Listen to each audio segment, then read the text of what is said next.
motherfuckers? It's the hater back again up in this motherfucker. You know what I mean? We're going to talk about a few things today, primarily about AEW. Not necessarily the results of the last AEW episode, which I did watch, albeit a few days late because I forgot. You know, they confused me. You know, one week it's on Thursday, the other week it's on Wednesday, and at some point, Tony Schiavone, this episode said, we're going to be back next Thursday, but it could be Wednesday. You know what I'm saying? In other words, we're completely dependent on another more successful program to determine when our show's going to be on, right? And this is just the first of many, many things about AEW that just have not been going well recently, you know? I call it the AEW botch syndrome. I mean, this show and company is just full of botching, right? It's just full of botching. Now, I'm going to talk about a few things that are botch heavy insofar as the whole show goes. First of all, super kicks, all right?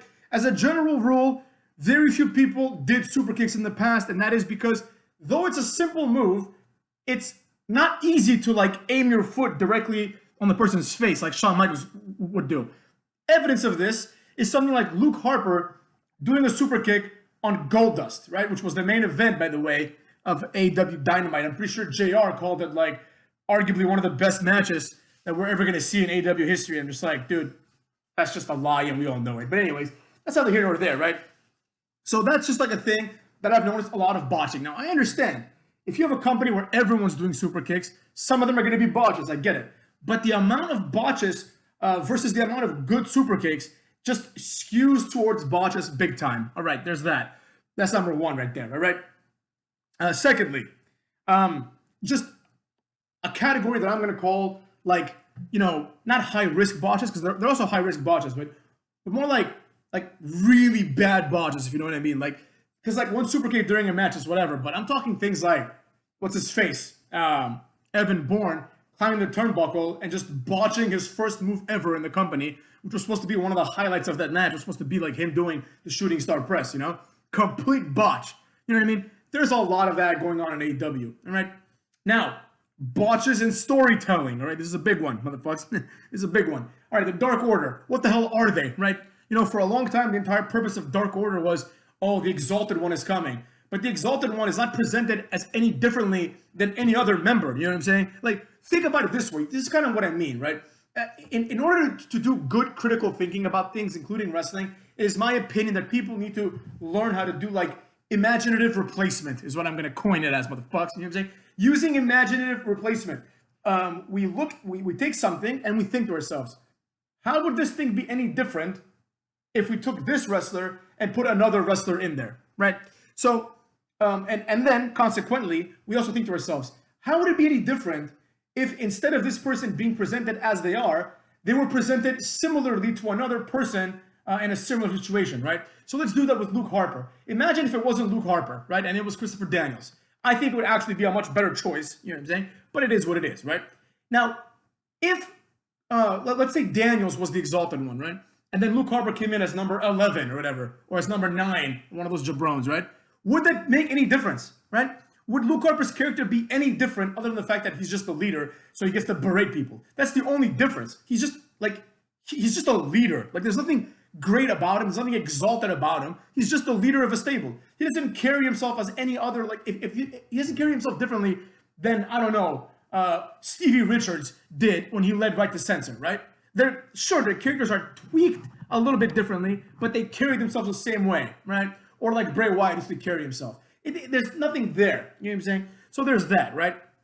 What the hell is that? Talk about botches, right? The whole Matt Hardy thing, you know? I'm not talking about just the actual botch, right? But I'm talking about everything else after it. Like I said in my earlier video, you know, it's up to Matt Hardy if he wants to wrestle or not. But then they brought him back, like yesterday, pretty much acknowledging that they fucked up royally, right? And Matt Hardy's like, I'll be back one day. And I'm just like, dude, like, you've had a shit debut, you know what I'm saying? Like since they revealed Matt Hardy, it's been 100% downhill.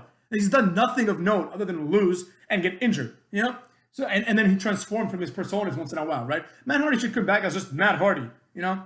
But, which I understand it's a little hypocritical, but only because he hasn't been Matt Hardy in such a long time, in years. He hasn't been like just Matt Hardy, you know? He's always had like Matt Hardy, different versions of his gimmick, broken inside, all the stupid shit, right? So there you have that. Now, insofar as other botches go, you know, I've noticed a lot of little botches here and there, you know, like on their own, they're not that big of a deal. But when taken together in any given match, you just notice how many botches there are, you know? And it's too much, man. It's just too much. Like, they try to cover their botches, but it doesn't come off good. And at a certain point, you know, when the botches start, you know, stacking up, you can't help but think to yourself, oh, what do you expect from like the company of jobbers, right? You expect jobberish wrestling. You expect people to wrestle like they're shit, you know? So that's kind of unfortunate because it's not really fair that happens, right? But it's like everyone botches a move. Nearly every match, there's at least 3 or 4 botches, right? I mean, I understand part of that is like, you know, you have an over-reliance on people like Goldust, who actually is one of the least botchy people that they have somehow, right? But also, like, there's all these botches in logic, right? I know I'm using the word botch very loosely here, but for example, this week on Dynamite, I was going to call it Impact for a second. What the fuck's, man? This week on Dynamite, it was a tag match. It was Lucha Bros versus I Forget versus Who Cares versus 2 jabrones, right? And in this match, the finish of the match was Pentagon is going to go for the Canadian Destroyer, right? Jumping off the rope, landing, and then hitting a Destroyer on, like, one of the opponents. I think it was either Private Party or perhaps it was Best Friends. I don't know. I don't care, right? And what happened is, I think it was Jungle Express or Jurassic Express, whatever. So what happened is, like, one of the good guys countered the move, and he ended up landing in, like, a pile driver, powerbomb setup position onto Phoenix. And then he proceeded to do the front flip and the move on his own brother. And this is presented as an accident, right? And I understand there is an element of momentum, but you don't have to follow through and do the whole move and break this guy's neck, right? It's not that kind of move. You know what I'm saying? Like, I understand if someone's going for a drop kick and the other guy moves out of the way and puts the opponent in the way, you can't do anything about it, right? You're going to kick him. There's no way around it, right? Or like an elbow drop or anything like that. But a move that requires further thought, like after he realized he botched, you know what I'm saying? After he realized, oh shit, I'm actually gonna do this move with my own partner by accident, I should stop, right? He does it perfectly. You know, it didn't even look like he was trying to like not do the move, right? So that's just stupid. And that's the way that the match ended. You know, and I'm sure they thought it was a clever finish, but it wasn't. And now let's talk about the biggest botch of them all, okay? The existence of Kip Sabian. This guy, I don't understand why this guy is even employed. I really don't get it, you know? I'm sure he's a nice guy and everything, but he revealed who his best man was going to be. And he was like, everyone wants to know. And I'm like, I don't give a shit, you know? But nonetheless, he revealed who his best man was going to be. But before he did this, he plugged his Twitch channel like all the time. You know what I'm saying? Twitch channel, everybody. Follow Kip Sabian on Twitch. You know, I think I'm going to do a Twitch channel. Because don't forget, motherfucks, Hater Gaming is coming soon, you know? I got to figure out which game we're going to do. Then I might just do it on Twitch because, like, I read on how to, like, stream it on YouTube, and I tried that one time. It's so much more complicated, you know? So I might just stream it on Twitch.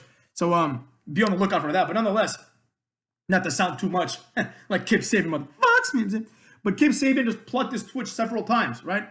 And, like, I understand this is, like, a dig at WWE because they're not letting people, like, do that kind of stuff anymore, you know? But okay, you've made the point, kid, you know? And then this guy's like, follow me on Twitch, and I'm just like, okay, that's just stupid, right? Then he reveals his best man to be none other than Miro. That's right, motherfuckers, Miro. Now, for all of you who are scratching your heads thinking, who the fuck is Miro, right?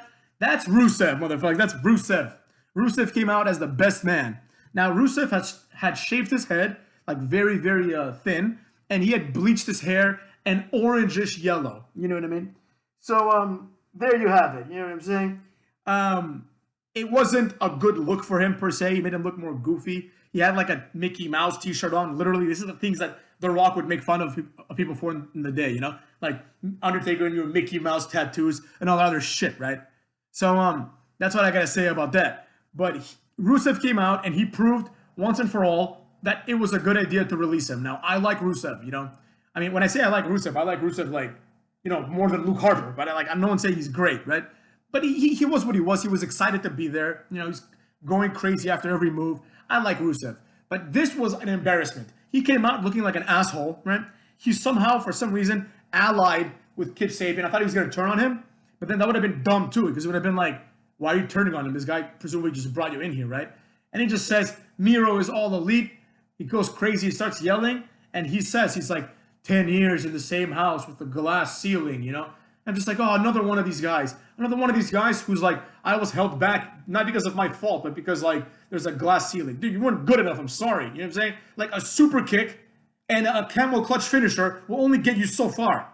You know? That's like that is like a Davari moveset. You're a big guy. Rusev's move should be like, I pick you up and I slam you. Not, oh, camel clutch, the accolade. It's just a fucking camel clutch. You know? He didn't have the like, now he looks great. Like, I think physique-wise, he was looking great. Back then, he didn't have the physique to, like, compete with, like, a Brock Lesnar or a John Cena. He didn't have the moveset to compete with, like, an AJ Styles, right? He didn't have the look to compete with a Randy Orton. And he's like, they held me down. No, they put you squarely where you deserve to be. Next to Cesaro and Sheamus. And Nakamura, you know what I'm saying? The people that also lack, like, any attribute being a 10 out of 10, right? Like, Nakamura, he's, like, decent enough, like in promos, considering that he's Japanese and he speaks 3 words, but he's trying. You can tell he's trying, right? He's decent enough in the ring, like he can sell, you know, he can do some moves. I mean, he has 3 moves, but you know what I'm saying, right? And like he's decent enough, like in terms of charisma, if we're being honest. I mean, I think he has 0, but you know what I'm saying? Every time I give him like an accolade, I just shit on him right away, right? But let's be real, let's call it like it is.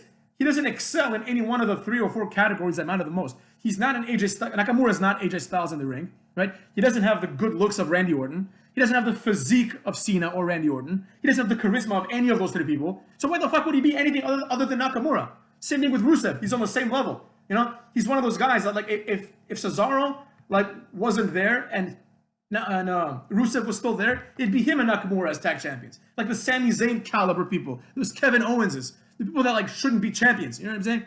And that's what I gotta say about that motherfuckers. You know what I'm saying? So there you have it, right? Not only that, but Rusev cut this horrible promo. He didn't understand what the fuck he was saying. It seems like he was like lost. He was like, I have the best Twitch channel. And all of a sudden I'm like, all right, dude, is this like a promo about wrestling or about Twitch? You know, like I understand that in AEW it's like a video game fantasy world, but let's be real. You know what I'm saying? What are you gonna do? How about a plan? How about Miro is here and I want to be the Dynamite champion? You know what I'm saying? Because I don't like Brody Lee. Some shit, right? Some direction. They were just like, oh, here he is. Here's Miro. I don't give a fuck about Miro. And then furthermore, the last and arguably the worst form of botching. Botching in character, motherfuckers. Botching in character. I will say this, okay? One thing that FTR had when they were Dash and Dawson, right? One thing that they had was they had a pseudo character. Their character was, they were these 2 roughneck mechanic, like country boy types, right? That just beat people up. That was their whole thing, right? They were not people that wore suits and had goofy ass haircuts like Cash Wheeler or whatever has now. That was the antithesis of who they were. They were the opposite of suit wearing guys. They were presented like the APA kind of, right? Except with kind of like a gimmick. Like I believe that Dash Dawson, whatever, not Dash Dawson, or Scott Dawson, the bald motherfucker, yeah. I believe that before he teamed up with whatever, like guy with hair, right? Dash Wilder, I guess, Dash Wilder. He was teaming up with some other guy that was supposed to be his best friend from childhood, from the trailer park. And I think they were called the Mechanics. Or maybe that was the name that he and the other guy had before they became FTR and the Revival. But they were supposed to be this like team of 2 like mechanic types, right? Like 2 guys you'd see on like working on a car. They're supposed to be these 2 like blue collar type motherfucks, you know? And now they're 2 guys with suits who just make fun of other tag teams. That's what I saw, right? Why the fuck would anyone want to see this? We've seen this song and dance from every tag team ever.